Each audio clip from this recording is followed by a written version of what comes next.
Hello Bloomington, I'm Mayor Tim Bussey, and this is the Council Minute for the week of December 18th. On Monday night, the Council officially approved the city's new Active Transportation Action Plan.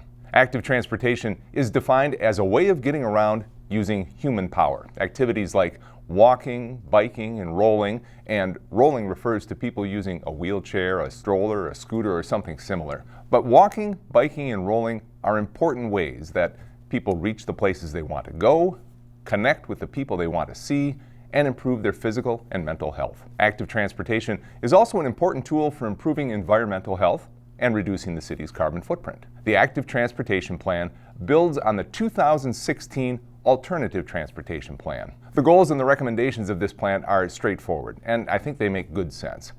We'll be looking to improve access and economic mobility.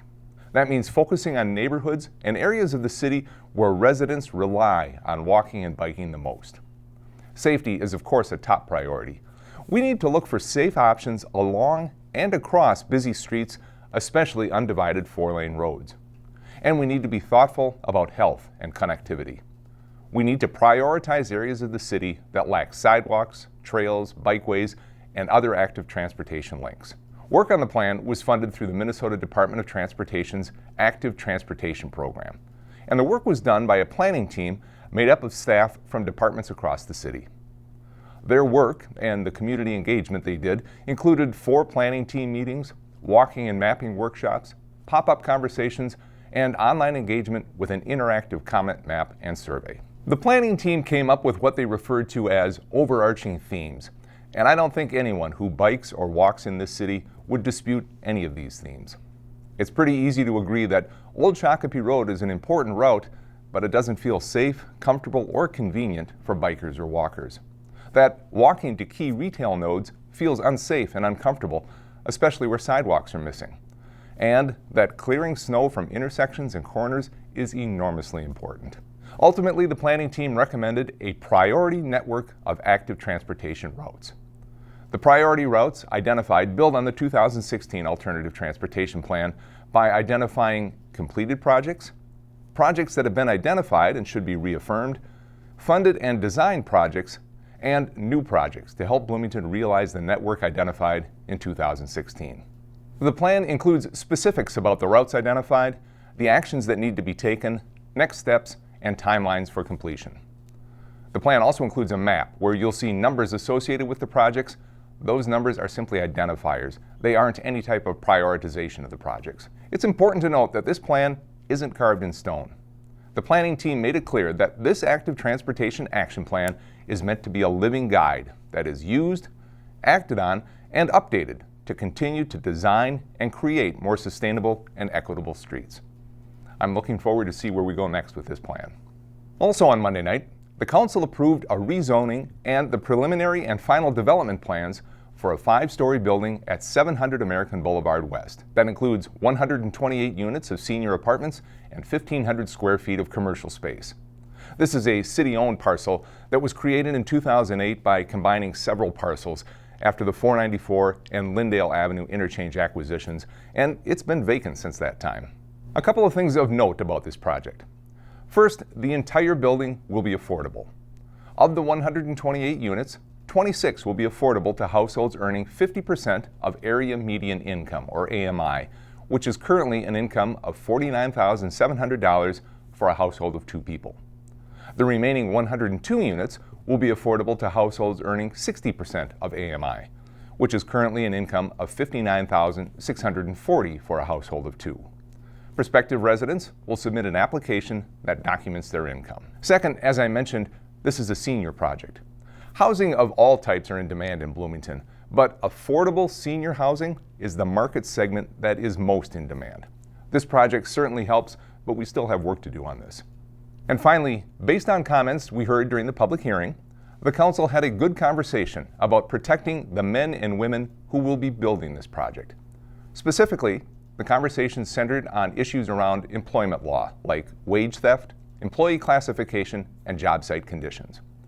Council directed staff to prepare language to be included in the development agreement, setting the expectation that the developer will take every action to ensure that workers on the 700 American Boulevard project are treated with dignity and respect. Now, to be clear, that doesn't imply in any way that the developer would do anything other than ensure that workers are treated with dignity and respect. It simply puts the City of Bloomington's expectations into a formal document, and it lays the groundwork for possible ordinance changes in the future. I appreciate the Council's discussion on these important issues. It builds on past Council actions like our Earned Sick and Safe Leave Ordinance and our commitment to prevailing wage, showing that people who work in Bloomington will be treated fairly. And finally today, I received a number of emails over the weekend about trees that were recently removed as part of a restoration project in Bloomington's Central Park. The city is partnering with Hennepin County to perform woodland, savanna, and prairie restoration on 13 acres of land located in Central Park. The project was identified in the city's Natural Resources Prioritization Plan as a priority area for savanna restoration. The work started last month. It's expected to be completed in the fall of 2025. Now, savanna restorations can sometimes get some unfavorable attention because doing this type of restoration requires the removal of mature trees, although it is to the benefit of the area being restored. For this project, the savanna habitat being restored is a ridgetop that was historically more open than the area surrounding it. We know this because of historical aerial photos and because of the different age groups of trees growing in adjacent areas. As I mentioned, a number of mature red cedar trees were cut down as part of this project. Although red cedar is native to the area, they can become locally invasive in prairie and savanna habitats. In a completely natural setting, fire or grazing would help keep cedar trees in check. Removing the trees is the alternative to those natural disturbances. Without those natural controls, the cedar trees have taken over the area, and it has caused problems.